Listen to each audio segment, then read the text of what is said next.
but they are just looking at you as if they're staring through the head, and then they go, okay, and they just walk off. And then when you look over, they're back to doing machine press.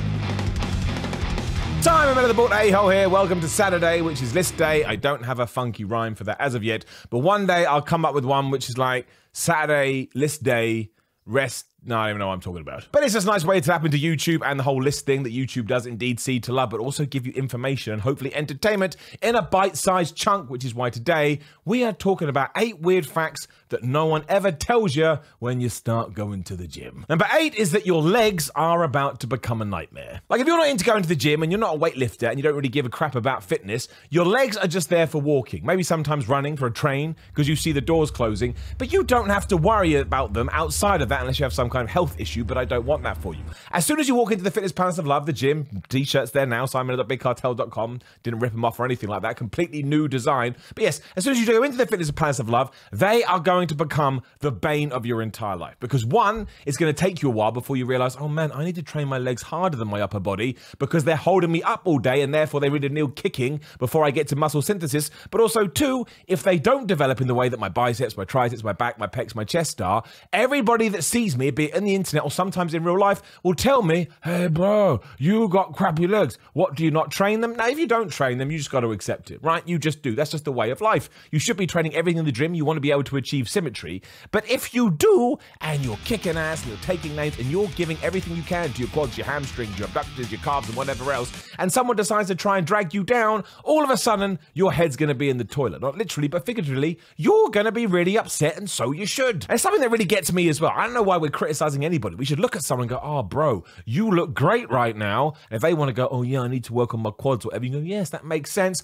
Why don't we go and do some squats? But I had no idea about this. I was just excited to go and do some bicep curls when I first started going. And then all of a sudden, it was like I'd committed a crime. I felt like I was going to be in front of a jury and in front of a judge, and I was going to be sentenced for 10 years because I wasn't training my legs hard enough. The real caveat joke being, I train my legs like a dandy. I train my calves so damn hard. I know they don't grow. And I was like, Simon, you don't train your calves. One, why do you give a shit? But two, I do. So what else would you like me to do? Get calf implants? Then you'd be like, oh, what a loser. You got calf implants. So you can't win. So make sure you accept that now. You're going to go to the gym, and unless you have the greatest legs of all time, someone's going to try and rip you down. Number 7 is that random people are going to start asking you random questions. Now, this is actually a positive because usually this happens when you have developed some mass or you're super ripped. You basically look like you know what you're doing. So other people in the gym will just slowly gravitate towards you, and they'll ask you things, but you're never 100% sure what they actually want to hear.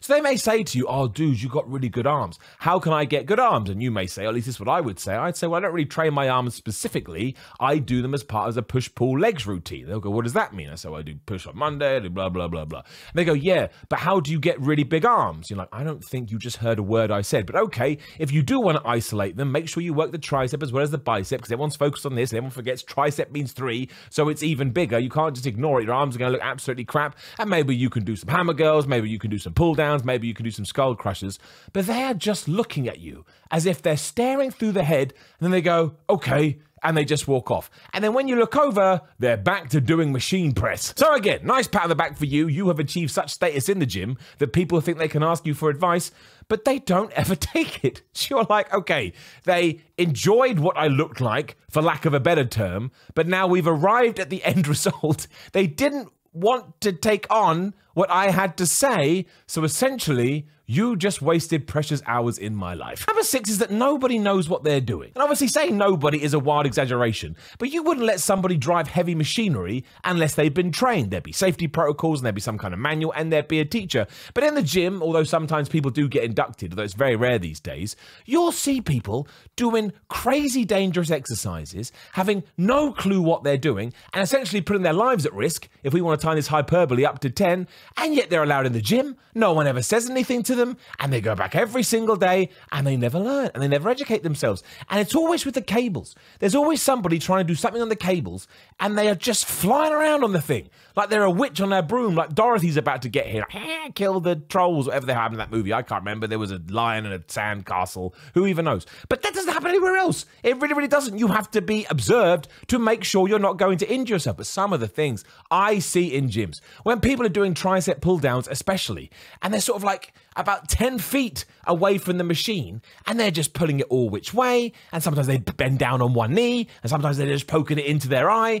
and I want to go up to them and say, dude, would you like some help? But that never works. They turn around and go, fuck you, asshole. And you're like, well, that wasn't very nice. I just wanted to provide you with some form of assistance. So you just have to watch them from afar and question what the hell is going on. Number 5 is that you will just become gym human. It's true. As soon as you go to the gym and all your friends and family know that you go to the gym, you are gym human now. That's all they'll talk to you about. How's the gym? Oh, you're looking bigger. Oh, you're looking smaller. Oh, you eat all that weird food. Oh, they spend all their money on supplements. Oh, I've got a big arcade cabinet. Why don't we call gym human? Because they'll be able to lug it around. Now, look, it's always good to be nice, and it's always nice to help out, but you don't want to be sort of dismantled to the point you're just a lifting person. And this happens all the time. I remember being at one of my earliest jobs, and look, I wasn't a super duper big guy. I don't think I'm a super duper gig by now, but nobody else was training, so it was mostly me. So anytime there was some kind of office move or furniture needed to be hauled, somebody would say, Miller would do it. I was a writer. I was employed as a staff writer, and I wanted to put my hand up and go, excuse me, nowhere on my job description does it say that I have to haul ass. So why all of a sudden do I have to haul ass? Well, in your personal time, you seem to love lifting heavy things, so now we're going to exploit it. That's essentially what it is. So if you don't want to be gym human, make sure that when you meet people, you put that like number 4 in the list. You like horse riding, you like watching television, music is the greatest thing ever, and oh, by the way, I go to the gym. But if you put that thing first, I tell you, gym human for life. And number 4 ties into that because everybody will start to tell you how to train and how to eat, even though they ain't training that way and they ain't eating that way either. Because some of the questions that get thrown at you, it's like you tell them you're on a bulk and you say, oh, I eat 4,000 calories a day. And they're like, oh, you must be having a great time. Is it all chocolate cake? No, it's not chocolate cake, Mother Hubbard. Why would I just be eating chocolate cake all day? How does that make any sense? Now, really, it's not their fault. You've just told them you eat a lot of calories and they define calories as cakes and sweets and ice creams and pizzas and burgers. So you're not going to sit down and go, let me explain nutrition,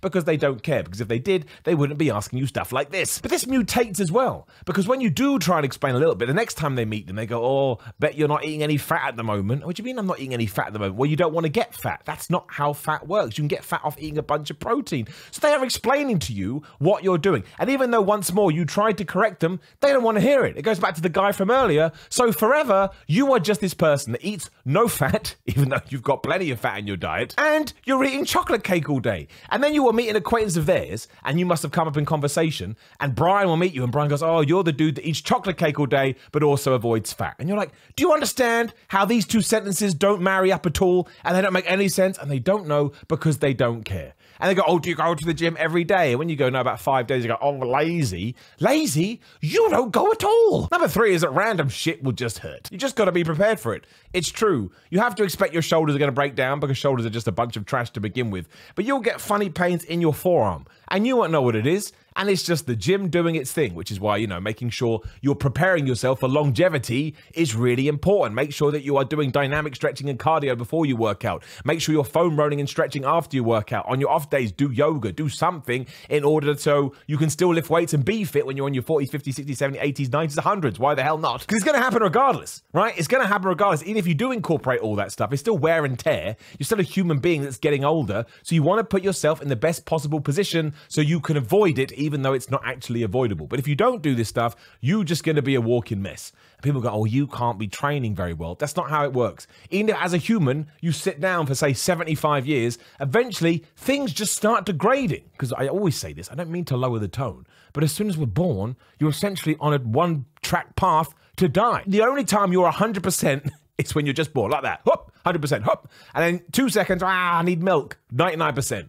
And then it's just down and down and down. So preservation is important. I know that lifting weights is the best thing ever and cardio and stretching sucks, but that's why you got to do them. It's like lunges for your legs. Nobody wants to do lunges because they're horrible and they hurt. But are they going to, give you huge quad and hamstring development? Yes, so do them. Number 2 is that your number 1 want in life just becomes an empty gym. And I am not kidding either. Like when you walk into a gym and there's nobody there, you give it a few seconds and you look around, you don't want to get too excited. Maybe you peer in the toilet just to be sure. And maybe there's 1 or 2 people, but that is just bliss. I mean, that is the greatest thing that has ever happened. And you can train properly. You're going to be able to get all the machines. You're going to be able to follow your plan. There's not going to be any numpties walking around going, oh, how many sets have you got left? And you go, 92, because what does it matter? Just wait till I'm done, and then you can get on it. But that's not how life should be.